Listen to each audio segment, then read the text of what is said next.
I realized right away there's not a whole lot of acceptance in the gun space because I guess I'm not really sure why. Technology people tend to be in their own lane, gun people tend to be in their other lane, and surprisingly, there's not as much crossover between the two as you would think, even though deep down at their core, those two communities have a lot in common. And I used to think the same thing about the marijuana industry and the gun industry. And for a lot of the same problems, they have issues accepting credit cards, even in states where it's legal to purchase marijuana. Maybe they don't really have anything in common with gun rights people, aside from the fact that they believe that they should be able to do what they want, from a victimless crime standpoint, that they should be able to be left alone. So do we. And both of us have a problem accepting credit cards and being worried about dealing with banks in the future.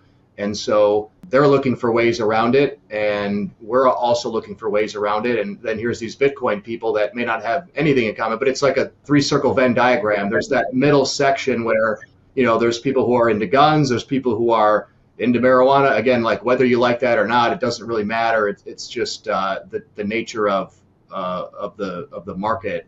And then there's also people who are into Bitcoin. And if we can expand the middle circle of that Venn diagram, at least between Bitcoin and guns, again, setting marijuana aside if that's not your thing, then that's good for everybody, because if we have three different markets all working on the same problem, then the chances are we're going to be able to find a solution that works for everybody much quicker, just more resources available. We right now are using BTC Pay.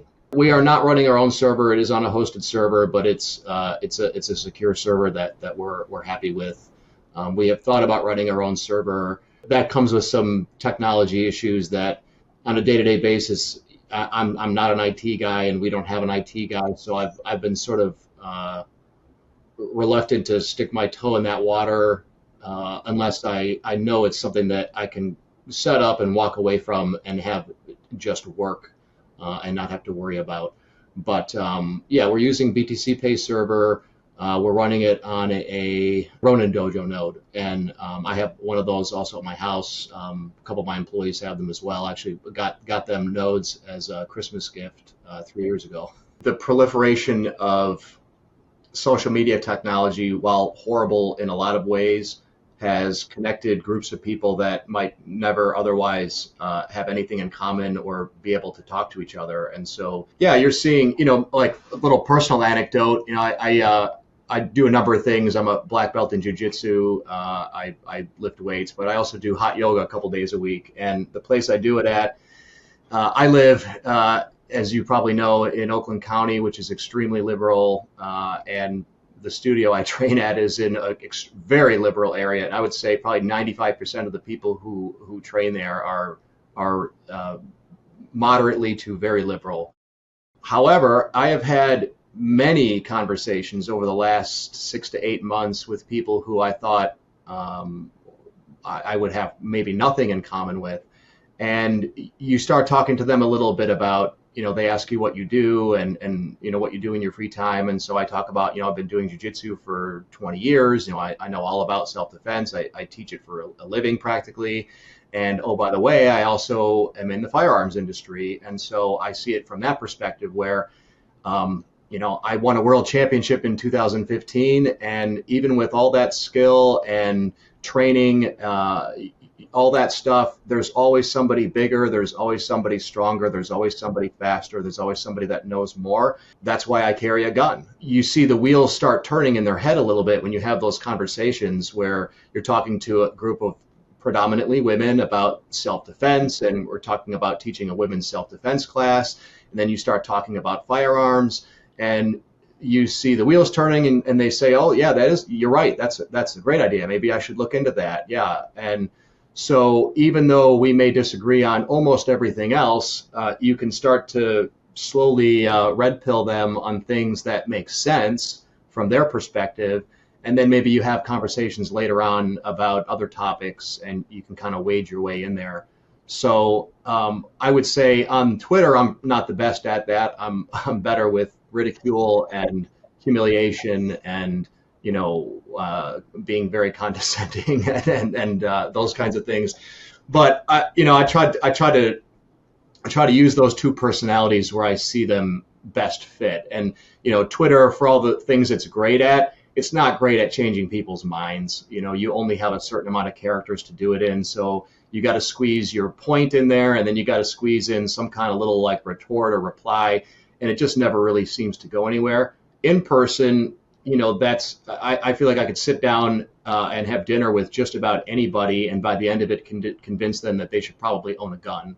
So it's been great to see some of the bigger celebrities, people who were traditionally left, coming out and starting to support positions that are, really more moderate and libertarian than anything else.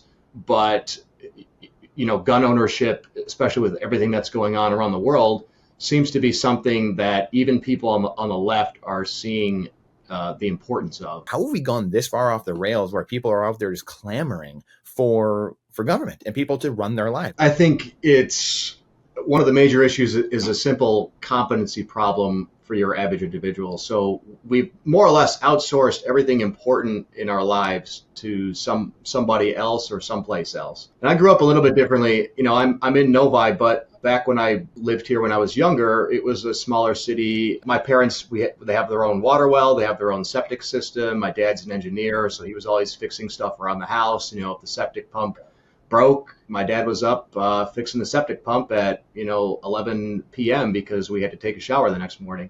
Your average person that has city water and sewer and DoorDash and everything is provided, and so people just don't know. Your average person can't change the tire on their car, and that's why cars these days, they don't even put spare tires in them anymore because nobody knows how to fucking use them.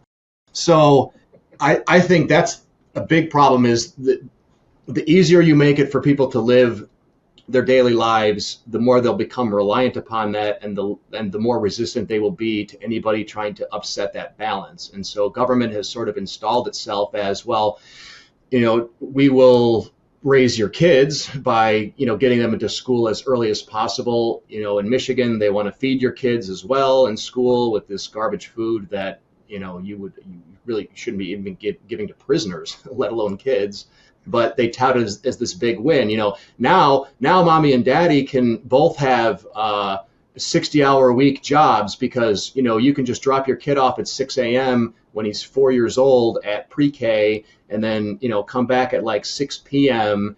and we will have raised your kid for you, and we will have fed your kid for you. And, who knows, like, where do you go from there? How do you install one more layer between the child and the parents as the government? So, it's just one example, but I think that's the main problem, is people are much less self-reliant now than they ever have been.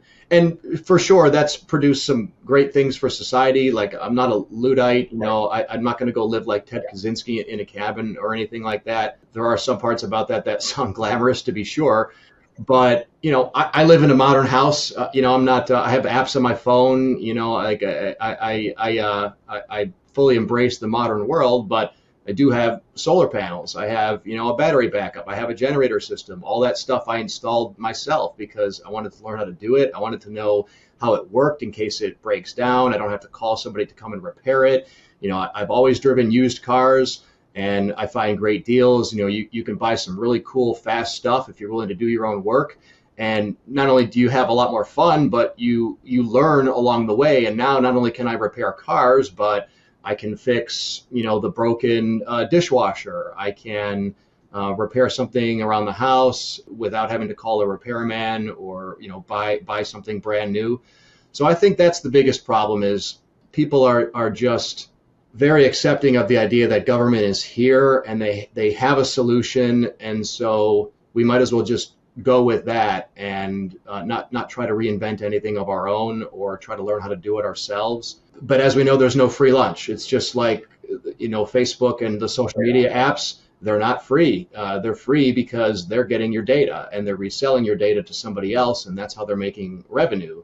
So there really is nothing for free, but people honestly do see government as like a free provider because, your taxes come out before you even see them. Imagine how it would be if every week at the end of the week you had to actually go up to like some local, the IRS office next to the DMV and, cut them a check for the amount of taxes that you're paying after you've received it in your bank account. I think that would last all of a month and there'd be a civil war.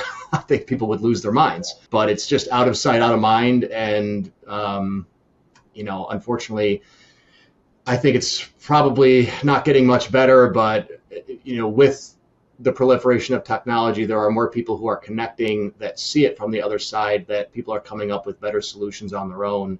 And, homeschooling kids is the new big thing. Obviously, there's been a lot of move toward finding better ways to do that, being able to connect small community groups to be able to share resources and produce a much better product than what the government can provide while being, fully in control of what they're learning and things like that. So I think there's good strides in some areas, but it's an all-encompassing problem. And unfortunately, it's so embedded that right now there's no way around it. But I think the digitization of finance is a big step. I think that's not just a small stepping stone. That's going up that's jumping up 3-4 steps on the staircase all at once, where when you control your own money, you have much more of an ability to make day-to-day decisions for yourself.